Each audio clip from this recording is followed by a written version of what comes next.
Hi, I'm Rebecca, yoga, meditation, and life coach, and this is video 4.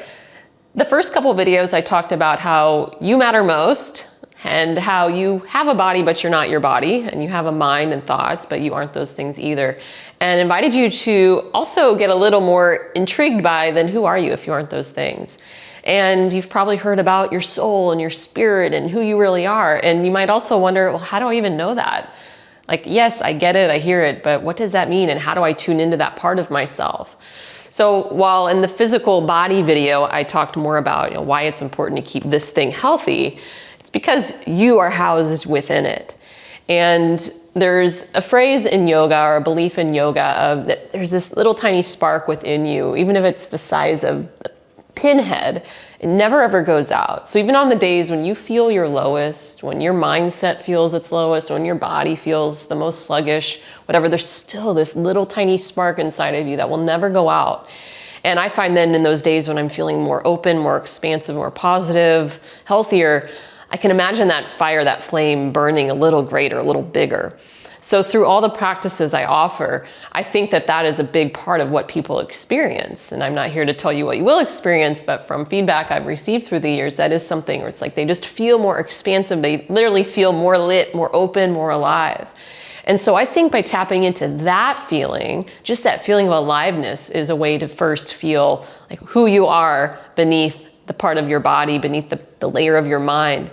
Now, the other thing to think about when we're connecting with soul or spirit or higher self, finding some space in your day, literal space.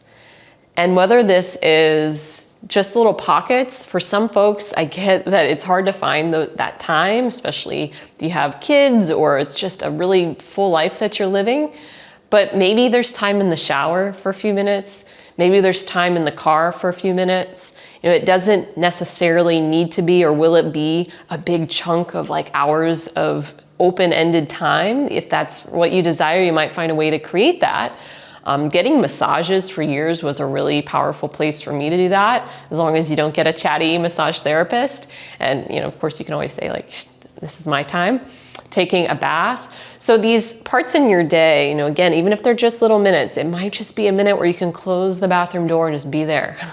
And start to notice what shows up when you have those pockets of space. Just getting quiet, breathing, tuning in.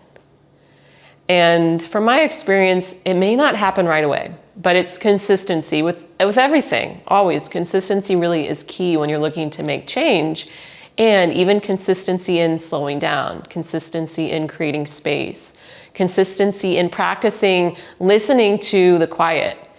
And I'm pretty certain the more you do this, tuning in, slowing down, you don't need to close your eyes, but you might just close your eyes, take a few breaths. And when you can start to sort through, in the mindset video I shared, like fly on the wall, and you're able to clear away what you know is not actually yours, like these busy thoughts, they're there, but they're not who you are. So you kind of move them out of the way. Physical feelings can also be moved out of the way. And then there might be this moment where like maybe even a little freak out, like, wait, but what is there then?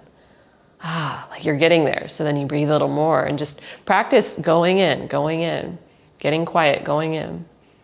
And your highest self voice won't steer you wrong. The voice of your soul or your spirit won't steer you wrong. And you may not hear actual words, but it's back to feeling. It's that energetic feeling of this versus this. And the feeling of moving you forward versus moving you backward. And I think the voice of your soul, connecting with that voice, is always going to give you that feeling like this is going to move you forward, even if it's just a little nudge of the dial, just a little baby step forward. So are you able to not only take care of your physical body, check in with the mind, but also tune into that voice of the soul or spirit, highest self, however you like to look at it these days or tap into it these days. So I hope this has helped give you a little check-in for just several ways of looking at who you are as you're moving into, not just this year, but anytime you're checking in with this video. And remember, again, you matter most. If you want the world to change, you start here. So thanks for listening. If I can help you in any other way, simply reach out. My email is hello@rebeccamars.com. And thanks again for your time, and I'll see you soon. Bye.